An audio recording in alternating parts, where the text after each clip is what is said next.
Hello, everyone. Welcome to Grid Life Wrap Up with me, Kobe Lambeth from the Podium Finish, and making his debut, Ben Schneider. Ben, welcome to the Grid Network team.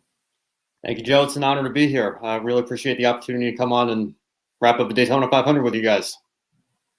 Very excited to have you here. And then, of course, definitely to all our viewers, welcome again. Be sure to participate in the chat room. We'd love to hear your comments, opinions, and share your questions. We'll be happy to answer your questions on the air.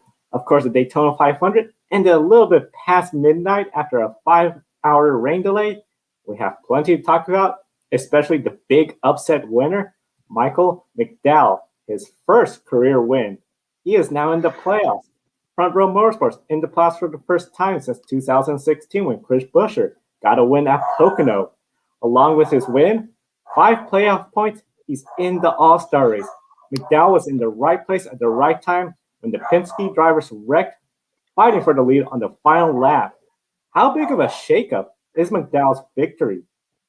Oh, this is a big shakeup, Joe.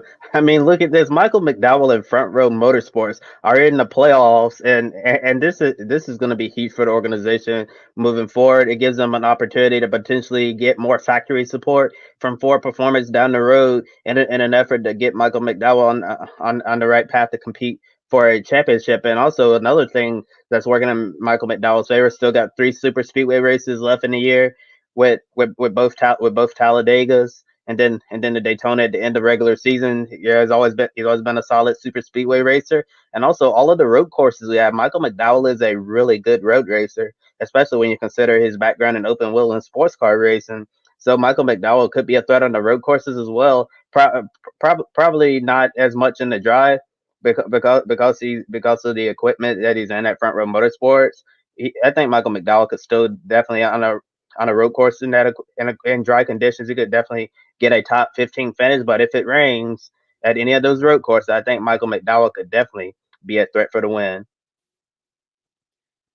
Yeah, you've definitely got to consider just this next upcoming weekend. We're at the Daytona road course. So, it's another opportunity for McDowell to maybe showcase his skill a little bit better this upcoming week. And the other thing that really shakes up the playoff system now is that there's only 16 spots, and you've got to think we're probably not going to get 16 unique individual winners over the next 25 races. So for drivers that were on the bubble last year, or for really the entire field, you now have one fewer spot to fight for when it comes to making the playoffs. So I think this is a major shakeup, and I know McDowell and Front Row have to be feeling pretty good, but for the rest of the field, they've got to be on the edge of their seat, and you got to realize that anything can happen on any given Sunday, and that's what makes winning so important, especially in this playoff format now.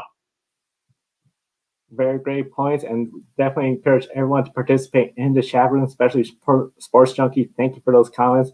Definitely excited to have been here. Y'all bring up good points, especially with the playoffs. One less spot. Michael McDowell in the playoffs.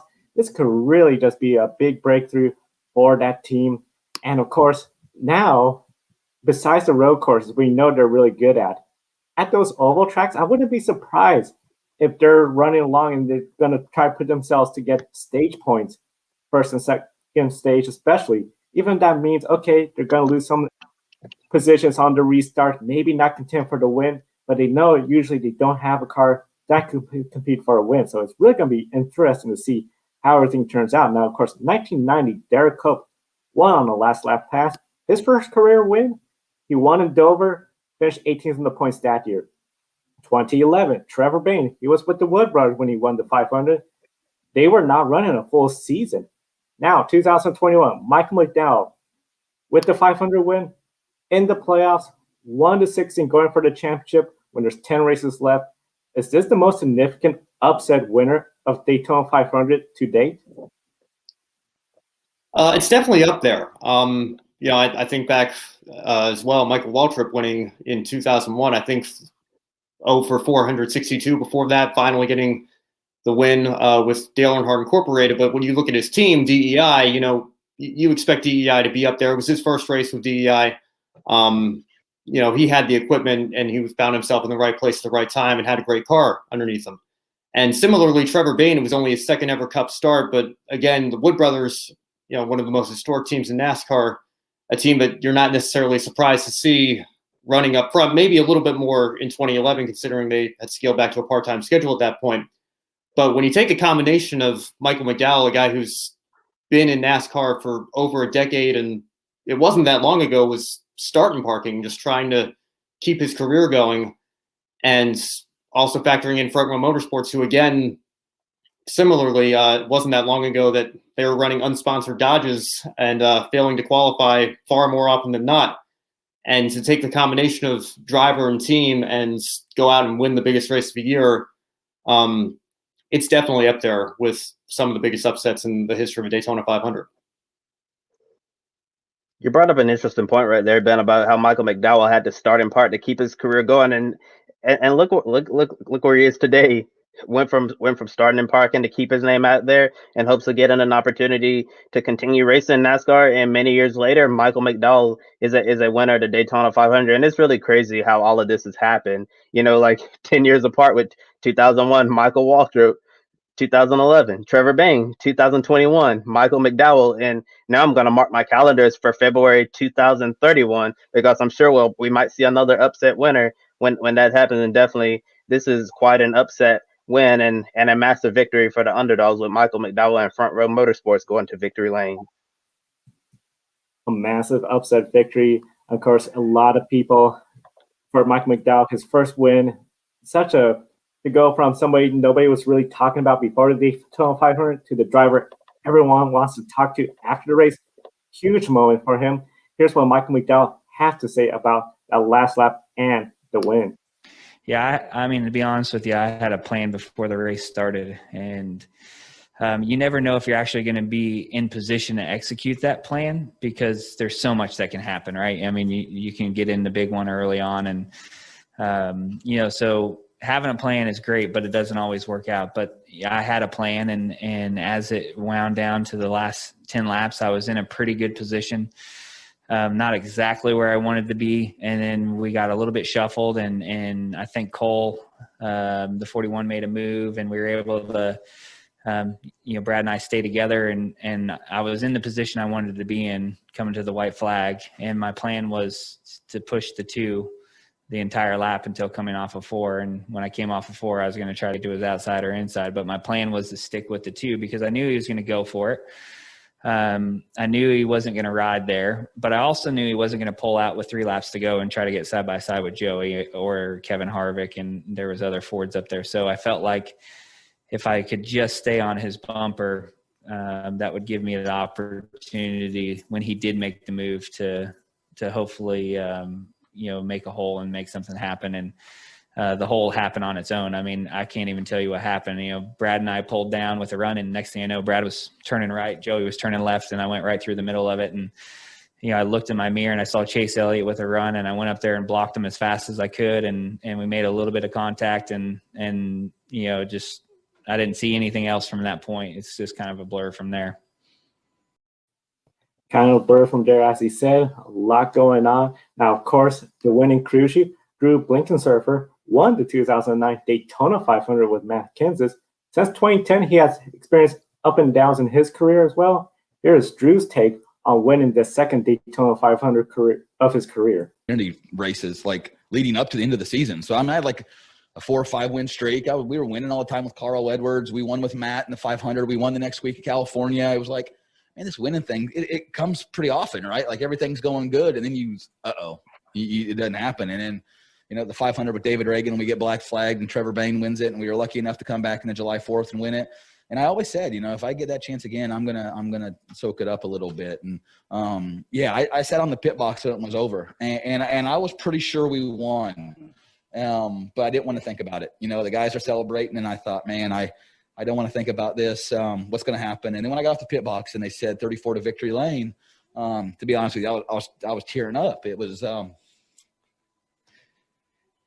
it's something that I don't take for granted anymore, and I probably did 10 years ago. It's definitely special to win in this series.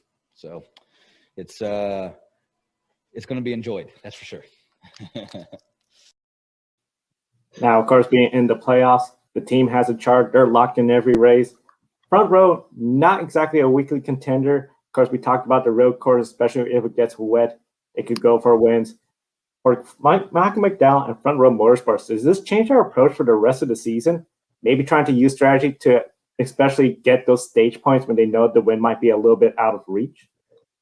Before I answer your question, Joe, I want to respond to that emotional Drew Blickensurfer interview right there. I'll be honest, I almost started to tear up with myself watching him talk about winning the Daytona 500 and how he experienced the highs of the highs when he was at Roush winning races when Roush was like during his heyday when they were a very competitive organization and winning just came off and then you go to a different organization that's not on the same level as that Roush program that he was a part of, and then winning like comes every once on a blue moon, and so it's really easy to understand why Drew Blickensurfer was very emotional there because it's really hard to win in the NASCAR Cup Series and for him to be able to do that once again many years later after his last win as a crew chief. I'm sure it was definitely a special day that Drew Blickensurfer will never forget. And to answer your question about McDowell and Front Row Motorsports changing their approach for the rest of the season, I'm thinking that this Daytona 500 win might help them attract more sponsorships, more funding, so they can build faster cars. Maybe because see a bigger Cup team help. I'm not really sure if they still have an alliance with Roush Fenway Racing or not at Front Row Motorsports, but I think they do. I'll definitely have to check on that. But maybe they could get some better equipment down the road, especially in the playoffs, and make sure Michael McDowell can advance out of the round of 16, because I know it's really early. We're just going to be entering week 2 of the NASCAR season coming up, and I'm sure a lot of people already pencil in Michael McDowell is one of the first 4 out of the playoffs. So if they can pull in more funding, build faster cars, by the time we get to the playoffs, Michael McDowell might be able to pull off another upset and make it to the round of 12. I've got to think, like I said at the start of the show, very unlikely that we're going to get 16 winners in the next 25 races. So for Front Row Motorsports and Michael McDowell, you have this win now. You're all but locked into the playoffs. You essentially now have 25 test sessions to go out there, gather data, make your team better, build your team up to be a stronger organization. And, I think, Kobe, you're absolutely right. A lot of people probably are going to be penciling him in as one of the first 4 out. But this maybe gives them an opportunity to, now that you have the monkey off your back, you're already in the playoffs, for a fact that you're going to be competing for a championship.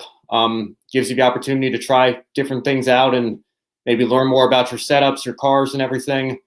And I don't know. We'll see. Maybe they'll shock the world again and make it to the second round, or maybe even further. Who knows? Definitely, of course, they could shock the world if they could somehow, especially get to Talladega in the playoffs. He is definitely going to be one of the drivers people are going to be watching in the playoffs. Now, of course, for folks not familiar with Michael McDowell, he has a long racing background. World Karting Association and International Kart Federation championships. He moved into Formula Renault in USA, collecting wins there. Moved to Star Mazda Series in 2003 and was the run-up there. Did 2 races for the Kart Champ Car Series with Rocket Sports. He then went on to Grand Am Racing, including a win at Mexico City.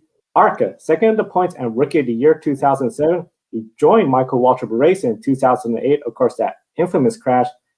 Been bouncing around Cub, Xfinity, and even the Truck Series since then. But then 2019, moved to Front Row, an accomplished racer since the age of 8, and now he's a Daytona 500 champion. And one comment we'd like to share from Seth Evans, essentially saying how Dale Earnhardt Sr. died in 2001. The 500, Michael McDowell survived a terrible wreck in 2008 because of the safety vans created in the wake of Dale Sr.'s death. So now Michael McDowell, nearly 20 years later, winning that race. One of those things where it definitely comes full circle. And we encourage everyone to share your comments, questions with us on the air. We're happy to share them with all the viewers as well. And before winning the Great American Race, many people knew Michael McDowell as the guy who survived that horrendous crash at Texas Motor Speedway that you just mentioned, Joe, or the guy who got body slammed by Daniel Suarez at Phoenix. But now everybody's going to know Michael McDowell as a Daytona 500 champion forever. And the big discussion early on during the lengthy red flag period was the big one on lap 14. Christopher Bell got a big push from Kyle Busch and got into Eric Almirola's back end, and it all went wrong. Phil went up in the smoke. Eric Almirola spun up, collected Alex Bowman, the pole sitter, and 14 others, totaling a 16-car pileup. Telemetry data showed Bell was off the throttle, but the draft and the momentum was way too much. Joe, Ben, could anything have been done to avoid what happened, and how did this change the rest of the Daytona 500? Definitely changed the complexion of the race. One of the big things I know post-race, Kevin Harvick was saying, with so few cars, you didn't exactly have that amount of energy where you had so many cars trying to dice their way, try to start a second line, get that momentum going. Essentially, we saw a lot of single file racing. I know the weather came in, especially that dense air. Austin Dillon, Chase Elliott were talking about how it just made it really hard to get that inside lane going. Had there been more cars, we could have seen something like we traditionally see where more pack racing. Maybe at some point, the single file train up the top, but it definitely had a big impact on the race. Yeah, I just think lap 14, in any race, it's way too early to be that aggressive to the point where you cause an accident that takes out 40% of the field. And particularly this year, you had to know that the rain was coming. It was virtually inevitable that there was going to be a long red flag. So, if I had been in that position, I would have just been out there trying to log laps and make sure we get to the rain delay. And yet here we are. We see Christopher Bell, and I don't want to put too much blame on Christopher Bell because I know he's far from the only one that made contact with somebody at Daytona this past week. But it's just so unfortunate to see an accident that big happen that early in the race, take out that many cars, and I think it really did change the entire complexion of the race, and honestly probably led to more single file racing than we would have seen otherwise. We still had the threat of weather even after we got back to racing with the fog coming in, and there were rumors that there was a mist outside at the local airport. I think a lot of guys were just trying to play it safe, make sure we at least got to halfway. But even after that, I think when you cut the field down that much in terms of cars that are out there undamaged running at top speed, really didn't make for as good of racing or as high quality of racing as I think we would have seen otherwise. Yeah, I do agree with you. I felt like if we didn't have the big one on lap 14, then we would have seen a more exciting race. I see on Twitter and other forms, social media, people are blaming the aero package and that the aero package causes, but I don't actually think the aero package played a major role in the racing we saw because we know what this certain super speedway aero package can do. We've seen some thrilling racing from this package, especially after the changes they made after Ryan Newman's terrifying crash last year on the final lap of the 2020 Daytona 500. So I definitely don't think the aero package was a major problem here, but with 16 cars crashing out of the race, a lot of quality cars, I think that played a factor in the type of racing that we saw. And a lot of those cars had a fair shot at winning before the big one. And Eric Almirola was not happy at all, and he was heard on the radio saying unbelievable. And that's what a lot of people were thinking, like it's unbelievable to have this kind of racing this soon in the race. And here's my question for you guys. Was it way too early for the crash of this size and that kind of aggression? Like literally 14 laps into a 200 lap race. Yeah, I mean, I answered it already, I think. But yeah, like I said, just way too early to be that aggressive and take those kinds of risks. I don't really know what else I can add. I think I pretty much covered it. But like I said, just really unfortunate that we saw so many cars and so many good cars running up front that could have absolutely been threats to win the race, taken out so early. Yeah, it was a bit too early. Especially we saw, when you look in that replay, everyone else, they have some gap in between Kyle Busch pushing Bell. And, of course, it left Bell in a really hard spot. What do? You don't want to hit the brake because then Kyle's just going to ram you and you got a big mess. He was off the gas. It was just a little too much that early. I don't know what really Bell could have done. I mean, you got Almirola in front of you. You could lose positions. It's early in the race, true, and you got this red flag, but it was just something where he was just put in the bad spot and just really no-win situation for him. Unfortunately, that's just what we see sometimes in these super speedway races at Daytona and Talladega. Alex Bowman and William Byron were both involved in the wreck. Byron continued on, but wasn't a factor at all. You see right there, could have potentially flipped over there. So luckily, Willie B was able to keep it right side up and keep on kicking. Only one Toyota driver, Martin Truex Jr., was involved in the crash.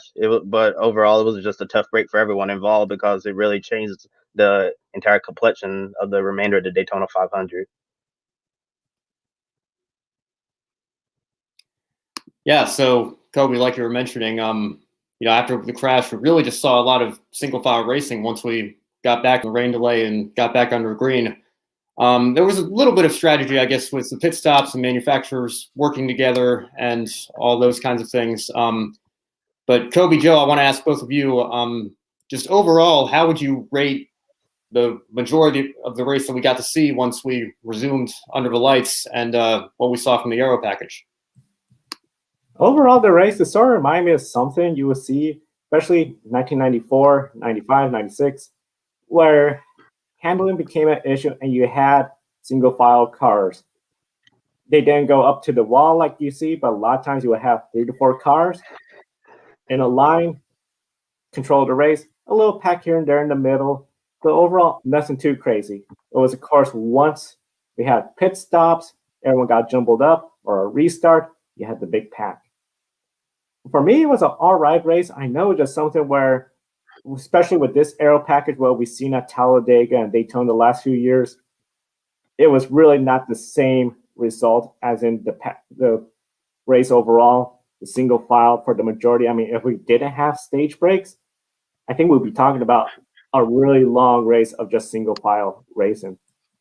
Well, it certainly wasn't the most exciting Daytona 500 that I've seen, but it also wasn't the worst either. If I had to grade it, I would give the race maybe a C plus, but overall, yeah, we had a lot of aggressive racing early on. Then I had the big one, a lot of single file racing. Then I tried to make a move on the last lap and wadded up the field, and that was that.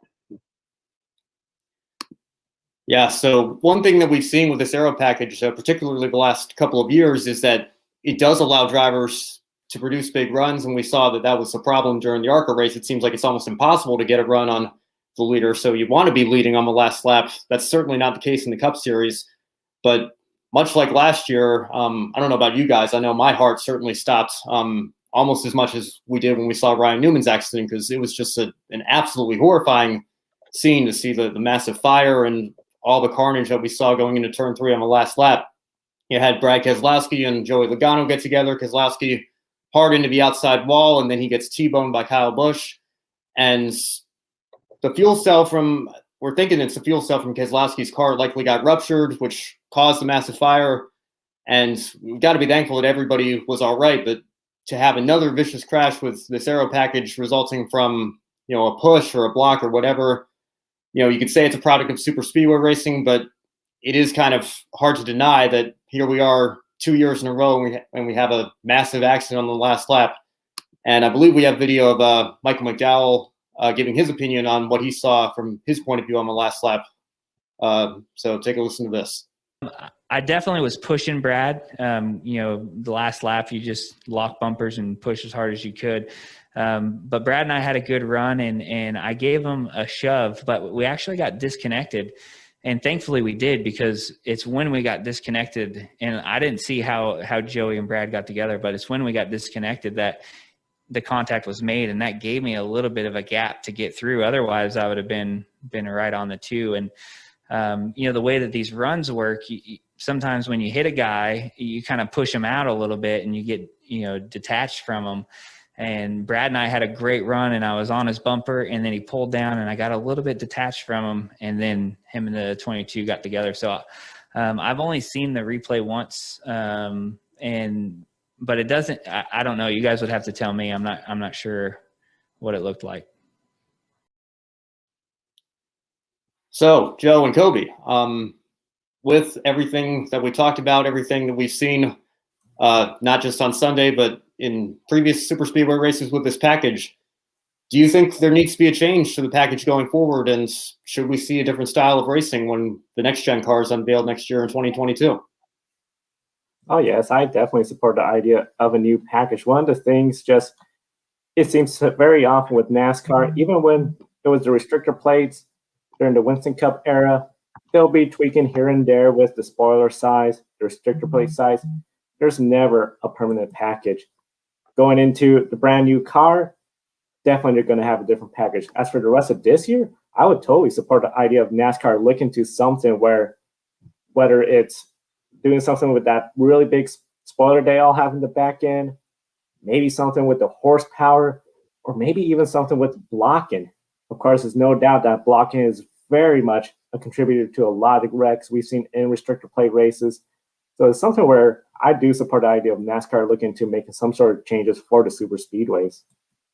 Yeah, definitely. Whenever safety is in question, I'm always supportive of NASCAR making changes in order to make sure that all of these drivers walk away after all those horrifying crashes. And yeah, Ben, that was a really scary accident we saw last night on the final lap of the Daytona 500, and it was like really crazy. It was like really crazy from my perspective because I saw the huge fireball and then like it's really weird because I was like focused on the front, and then after that was over, then I like went back to the crash in my head. I was like, oh my goodness, because I was busy live tweeting during the thing, like what was happening. So I like really missed like what happened for the most part in the crash. When I saw the replay, I was horrified. And it looks like the back end of Brad Keselowski's car clipped a part of the catch fence, which was really scary. I'm just really glad that Brad's car didn't go higher. I thought it was about to be reminiscent of Dennis Setzer's crash at Talladega. I believe it was either in turns 3 or 4. Maybe it might have been just a little bit over a decade ago when that happened. Yeah, so definitely, I'm in full support of any changes that they need to make to the super speedway package to ensure that it's safer and entertaining for everyone all around.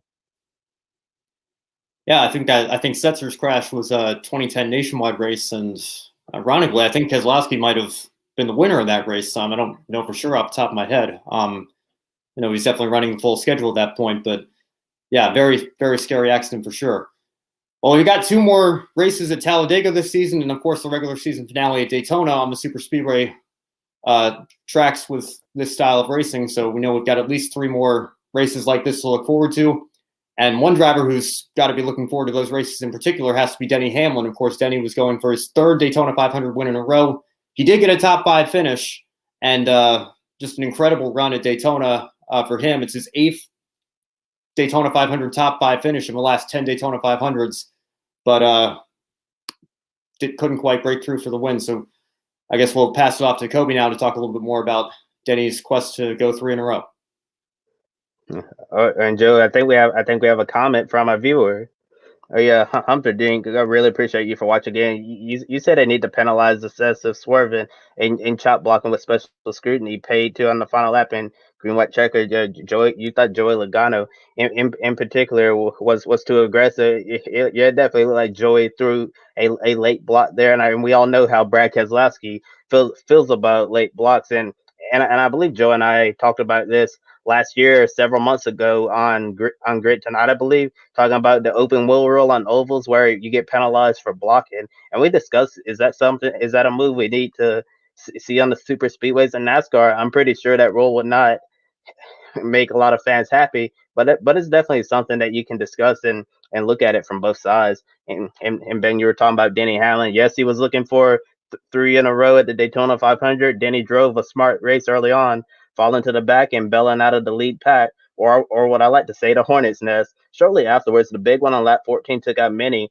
good cars. Teammate Martin Truex Jr.'s race was ruined and left a smaller field for Denny to work with. Once up front, he led the single file lines en route to stage 1 and 2 victories. However, green flag pit stops in the final stage saw a surprise early pit stop by the Fords. Chevrolet responded, then Toyota. However, Hamlin was too far ahead of Kyle Busch, and then Bubba Wallace had to make an unscheduled pit stop due to a vibration.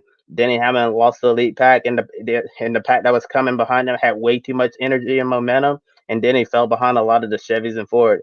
It seems like an unorganized pit exit by the Toyota camp cost Hamlin a 3rd consecutive Daytona 500 victory. Joe asked Denny if the absence of Truex and Bell running up front was a disadvantage, and here is what he had to say. Yeah, certainly it could have. There's powers in numbers, and a lot of the numbers that you need is leaving pit road.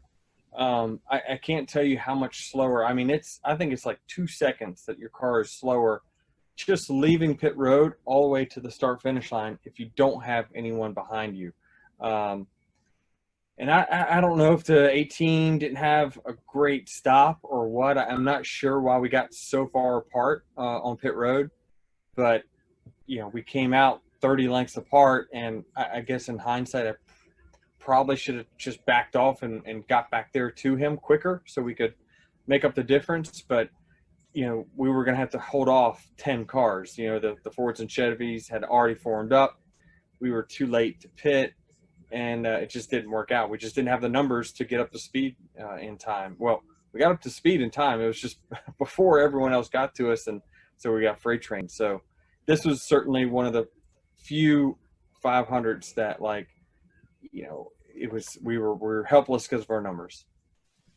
And one quick follow-up question. Now that this car is not going to be at Daytona for a year on display, is this something where it's going to help with processing for new cars for Talladega, Daytona, or is this going to be the car we might be seeing again and everyone should be nervous about? Well, I think that, everything is locked in. People will make adjustments on car handling from Daytona to Talladega, but certainly, car builds and stuff like that, I don't predict there would be any changes on that. This is a crazy package. The runs are big. The pockets of air that get formed are really, really big. So you just, as a driver, gotta adapt to it. It's much, much different than what we had, say a year and a half, 2 years ago. Thank you, Danny. Mm-hmm. In the end, Hamlin finished fifth, but wasn't a real threat on the final lap to win the race. At what point during the final laps did you know it was over for Hamlin? I thought it was over for Hamlin when Bubba Wallace had to make his unscheduled stop. And, Denny wasn't even mentioning there, it's a numbers game a little bit as well. You've got to remember there are only 5 Toyotas, well-funded Toyotas at least. I don't know if I guess MDM might run Toyotas occasionally, but when you talk about Toyotas that have factory support that you expect to be running up front, you've got the 4 Gibbs cars and you've got the new 2311 racing team, and that's it. Whereas you look at the Chevys and Fords, they have a much better they've got much more strength in numbers, particularly when it comes to working together to be super speedway tracks. So, to have Martin Truex Jr. and Christopher Bell taken out of contention already, that hurt them enough. And then you have Bubba Wallace have to make his unscheduled stop. It just occurred to me that it was going to be really difficult for Denny and for Kyle Busch. And I guess Bubba could have helped them even though it was a lap down. But, to be able to break up the Chevys and the Fords was going to be difficult from there. Yeah, once Bubba Wallace had his unscheduled pit stop, Denny Hamlin was in trouble. I kept thinking, especially if we saw a late caution, that was his only shot.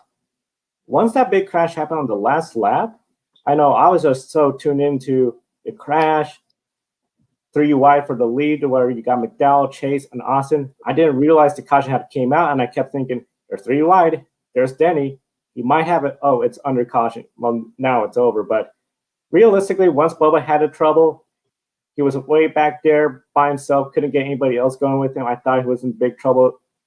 Once the yellow flag came out, Danny was just pretty much, okay, it's over. He's not getting 3 in a row. In recent years at the super speedways, Daytona and Talladega, we've seen the manufacturers step in and make calls to get their brand in victory lane, make their chances a lot better with teamwork, with drivers staying loyal to the manufacturers. So if you're in a Chevy, you want to help the Chevys and Fords with the Fords and Toyotas with the Toyotas. But the worst thing you can do is to be with your Ford teammate, then you pull out and you push the Chevy to the victory. And then I'm sure the higher ups are not going to be happy about that at all.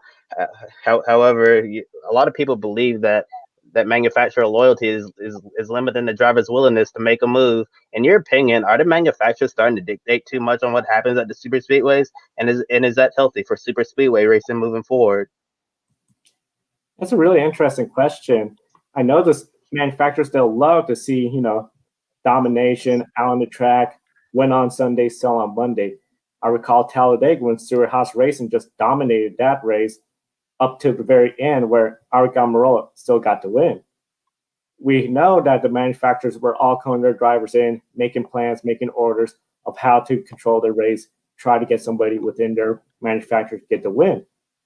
But when you look at it, especially when you had the Fords up front, and then you had two Chevrolets, a Toyota, it makes it really hard.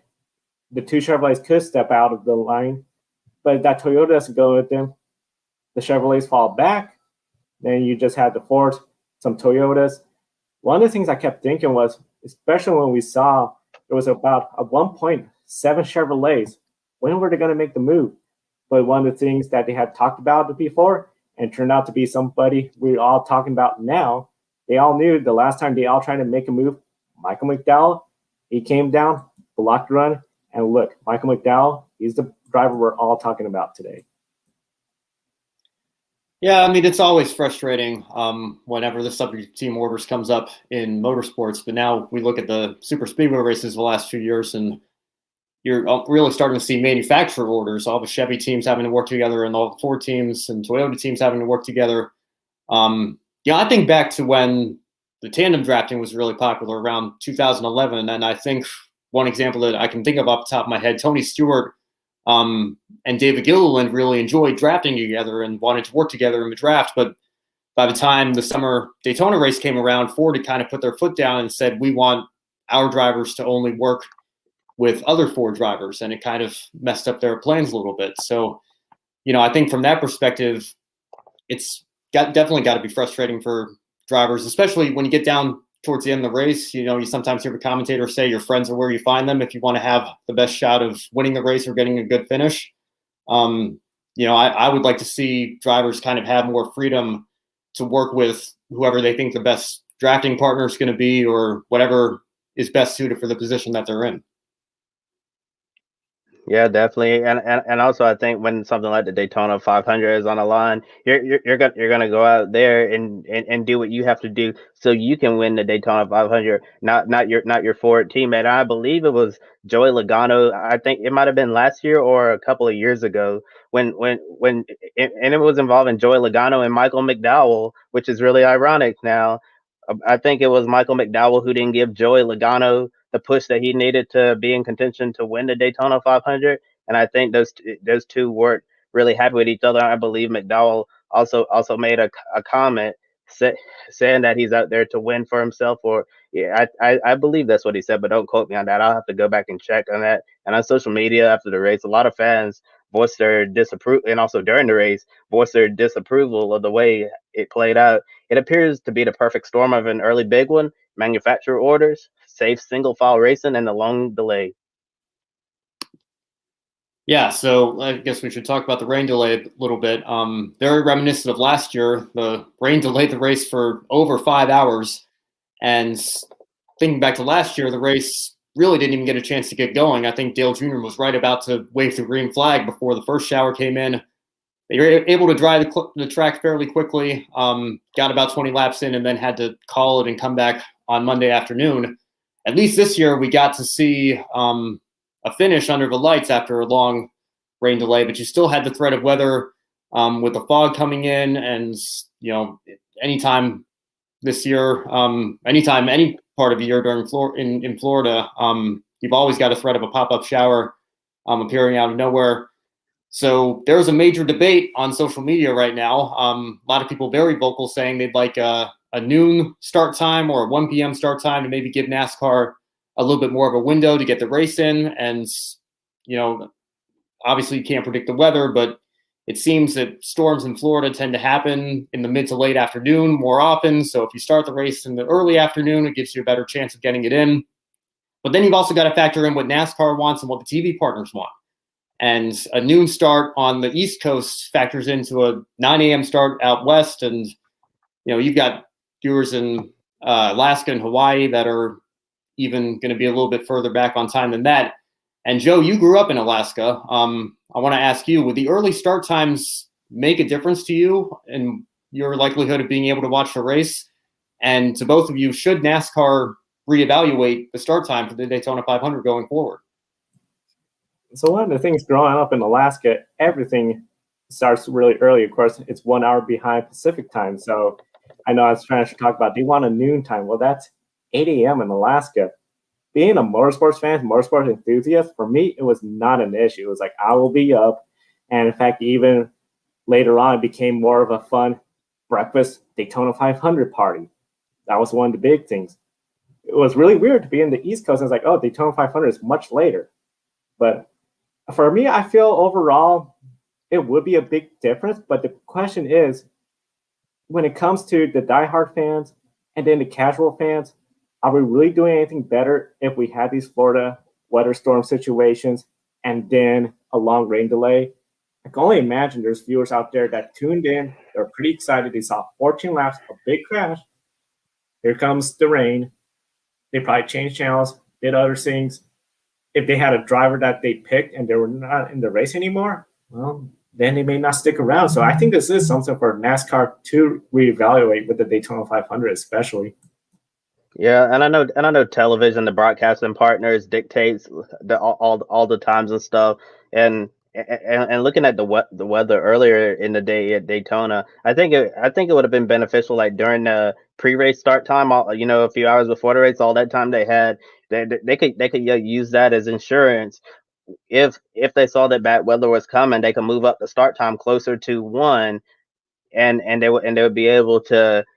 They probably would have gotten to halfway. Maybe they wouldn't have finished the race, but at least we would have gotten to an official race. Yeah, and for big events like the Daytona 500, I think this is something that they need to consider. But and we know Florida weather is really crazy. It might be raining on the front stretch and completely dry on the back stretch. And I remember several years ago, that was in the NASCAR Xfinity Series practice at Daytona, and it started raining on the backstretch, and they all crashed. Yeah, so definitely a lot of crazy weather down in Florida, and also want to state the fact that it easily could have been raining earlier in the day in Florida, and not just like a few laps after the race had started.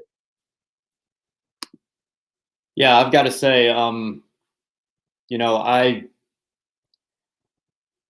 it's mixed feelings for me, because I do understand the argument for the West Coast, but I can speak from personal experience. When you look at the Formula One races starting over in Europe, that's 9 a.m. East Coast time, and I'm a diehard motorsports fan like both of you are as well, and I'm able to get myself up in the morning and tune into the broadcast in time to see those races. So for a fact that the diehard fans are going to be able to tune in and watch regardless. Looks like we have another YouTube comment here. I think NASCAR must like an under the lights primetime finish for the 500. Yeah, I mean, I can see that from a TV perspective in particular. I guess you have more of a viewing audience available in prime time. That's maybe been an argument more for the weeknight races rather than the weekend races. I know the ratings for the weeknight races that we've been having last year with the pandemic and the clash this year haven't been too great. Something also interesting when it comes to Fox, we saw a bit of a cryptic tweet from Jim Utter saying that the premiere of Cherry's Wild, or whatever that new game show from Fox is, and I can just say personally, I'm a big game show fan, but if Fox is prioritizing a game show over the biggest stock car race of the year and thinking about bumping it to FS1, that surely wasn't going to be a popular move. And you got to think NASCAR has to consider that when deciding whether or not you're going to make the call to try to run the race out and finish it under the lights if you're at a track like Daytona that has lights, or if you're going to pack it up and come back and try the next day. So should NASCAR reevaluate their rain delay protocols to make it more straightforward for everybody at home and for the teams and drivers as well as the TV partners?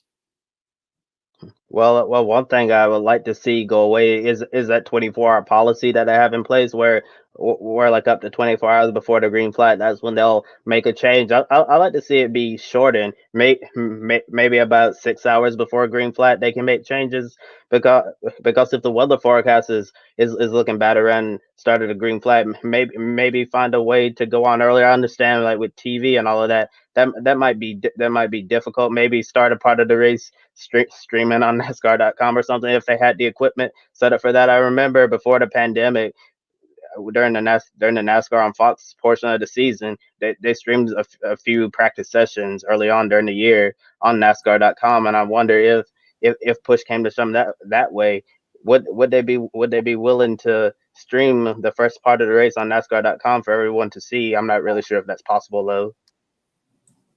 You bring up a really good point. And one quick comment from the chat room. from our prior topic about the manufacturers, our loyal supporter, viewer, we thank you so much. He thinks that the last pit stop made it a lot more interesting, forcing Toyota to do it. So somebody that believes seeing the manufacturers having a role in the restricted place is a good thing. When it comes to the rain, especially starting early, I remember when sometimes ESPN, you tune in for the race, especially in the late 90s, they have a hurry up start. So there wasn't no pre-race. It was just, welcome to the program, Bob Jacobs, Benny Parsons. Here's the starting grid. Now they're taking the green flag. We didn't have that pre-race show. Now, with especially the longer pre-race show, I think especially if it's a situation where it's like, okay, we're going to skip the grid walk with Michael Waltrip. We're going to skip all these features and little shoots that we have for the pre-race show to ensure we get the race in. I think it's a win. So I do think it's a good idea, especially to hurry up starts.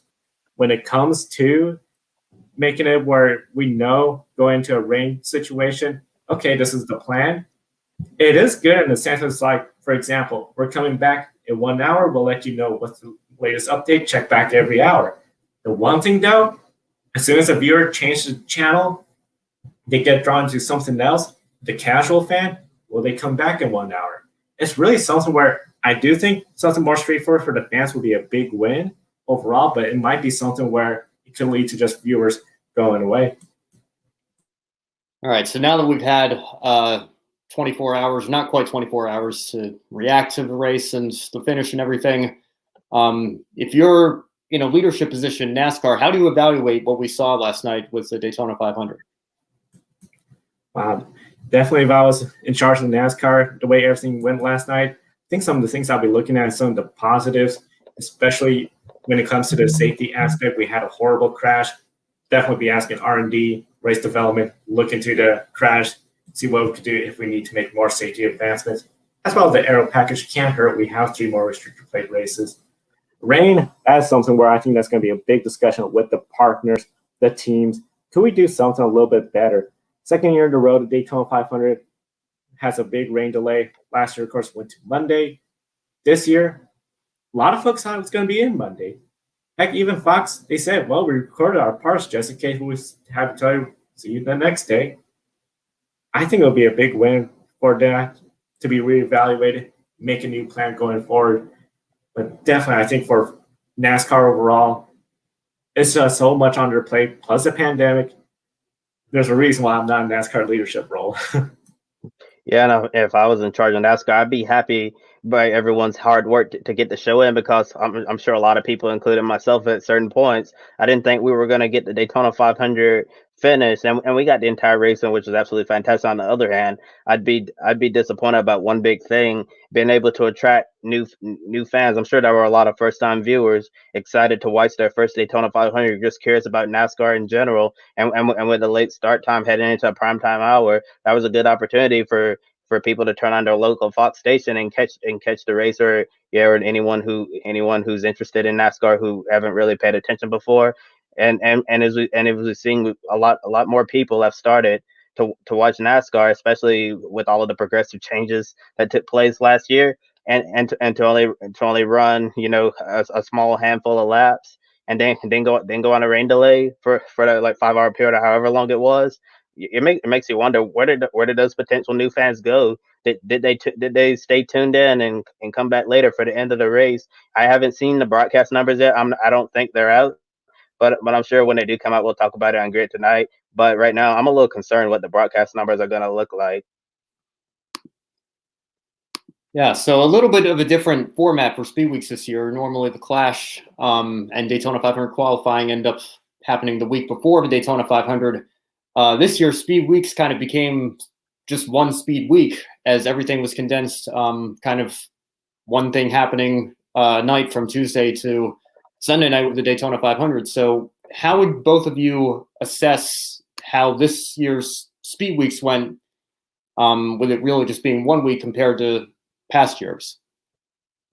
Well, I just thought Speed Weeks was great because there was something going on every single night, and as someone who's been a motorsports enthusiast for many years, that's really exciting for me. And even before the NASCAR Speed Week, we had the Roar Before the 24 several weeks ago, and then we had the IMSA qualifying race.